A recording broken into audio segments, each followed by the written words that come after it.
জানিয়ে দেব সর্বশেষ আপডেট বাংলা সংবাদ। শুরুতেই শিরোনাম।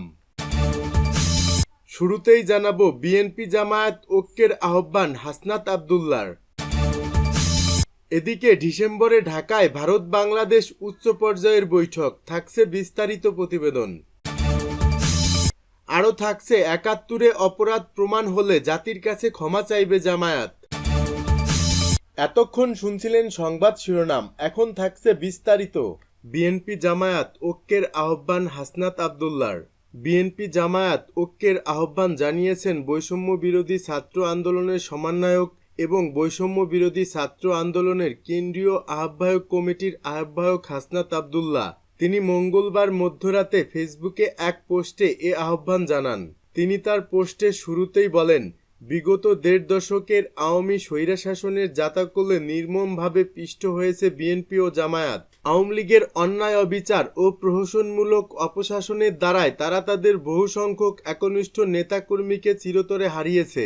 গণতন্ত্র, ভোট অধিকার ও মানবাধিকার হরণসহ সব ধরনের অন্যায়ের বিরুদ্ধে অবস্থান নেওয়ার কারণে বিগত দিনগুলোতে দল হিসেবে বিএনপি ও জামায়াতের উপর আওয়ামী লীগ চালিয়েছে নির্মম অত্যাচারের খড়গ। তিনি আরও বলেন, আওয়ামী লীগকে নিষিদ্ধকরণ ও বিগত বছরে আওয়ামী অপশাসনের পেছনে যারা পৃষ্ঠপোষকতা করেছে তাদের বিচারের দাবি এখন বাংলাদেশের তামাম জনগণের মুখে মুখে অন্তরে অন্তরে।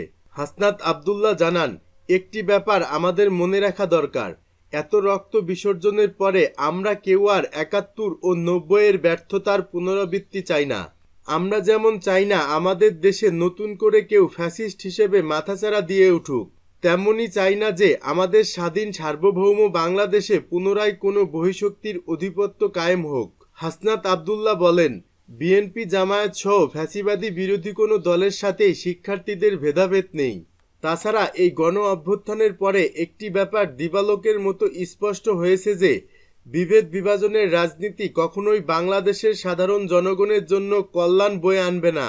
তিনি বলেন, ফ্যাসিবাদী ব্যবস্থা বিলুপ এবং আওয়ামী সন্ত্রাসীদের বিচারের নিশ্চিতকরণে এই মুহূর্তে ফ্যাসিবাদী বিরোধী সব রাজনৈতিক দলের ঐক্য অপরিহার্য। ডিসেম্বরে ঢাকায় ভারত বাংলাদেশ উচ্চ পর্যায়ের বৈঠক। ছাত্র জনতার অভ্যুত্থানের মুখে প্রধানমন্ত্রী শেখ হাসিনার পদত্যাগ এবং পরবর্তীতে ভারতে আশ্রয় নেওয়ার পর থেকেই বাংলাদেশ ভারত রাজনৈতিক সম্পর্ক এক অচল অবস্থার মধ্যে পড়ে। এই অচল অবস্থা নিরসনের লক্ষ্যে সম্প্রতি দুই দেশের পররাষ্ট্র মন্ত্রীদের মধ্যে একটি সংক্ষিপ্ত আলোচনা হয়। এবার ঢাকায় ভারত বাংলাদেশ উচ্চ পর্যায়ের বৈঠক অনুষ্ঠিত হতে যাচ্ছে আগামী ডিসেম্বরে। আওয়ামী লীগ সরকারের পতনের পর এটি হবে ঢাকা ও নয়াদিল্লির মধ্যে প্রথম উচ্চ পর্যায়ের সরকারি বৈঠক। পররাষ্ট্র দপ্তরের এই আলোচনায় বাংলাদেশের পররাষ্ট্র সচিব জসিমউদ্দিন এবং ভারতীয় পররাষ্ট্র সচিব বিক্রম মিশ্রি নেতৃত্ব দেবেন বলে পররাষ্ট্র মন্ত্রণালয়ের এক কর্মকর্তা জানিয়েছেন। পররাষ্ট্র মন্ত্রণালয় বৈঠকের জন্য প্রয়োজনীয় এজেন্ডা প্রস্তুত করেছে এবং এ বিষয়ে আজ বুধবার আন্তঃমন্ত্রণালয় প্রস্তুতিমূলক বৈঠক অনুষ্ঠিত হবে বলে জানিয়েছেন ওই কর্মকর্তা। বৈঠকে বিদ্যমান চুক্তি ও সমঝোতা স্মারক এবং আগের বৈঠকে নেওয়া সিদ্ধান্তগুলোর অগ্রগতি নিয়ে আলোচনা করা হবে। ঢাকা ও দিল্লির কূটনৈতিক সূত্রের তথ্য অনুযায়ী আগামী ডিসেম্বরের মাঝামাঝি ভারতীয় পররাষ্ট্র সচিব বিক্রম মিশ্রির সফরটি হতে পারে। এখন সফরের দিনক্ষণ ঠিক করা নিয়ে দুই পক্ষে কথা হচ্ছে।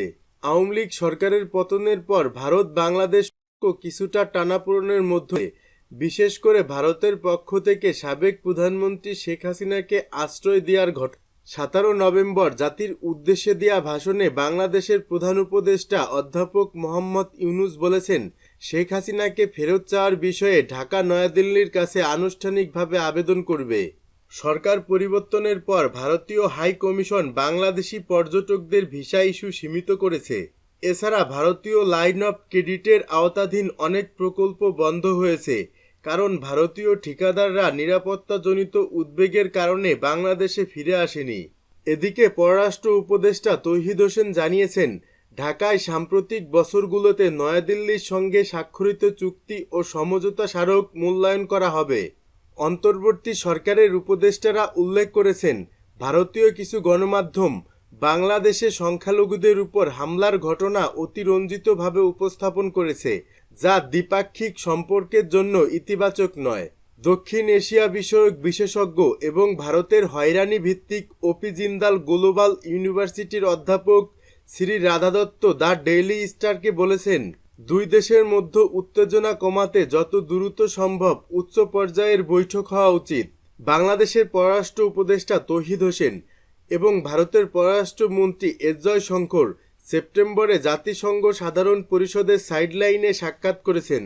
তবে প্রধান উপদেষ্টা অধ্যাপক মোহাম্মদ ইউনূস এবং ভারতের প্রধানমন্ত্রী নরেন্দ্র মোদির মধ্যে বৈঠক তখন তাদের নিউ ইয়র্কে অবস্থান না মেলার কারণে সম্ভব হয়নি।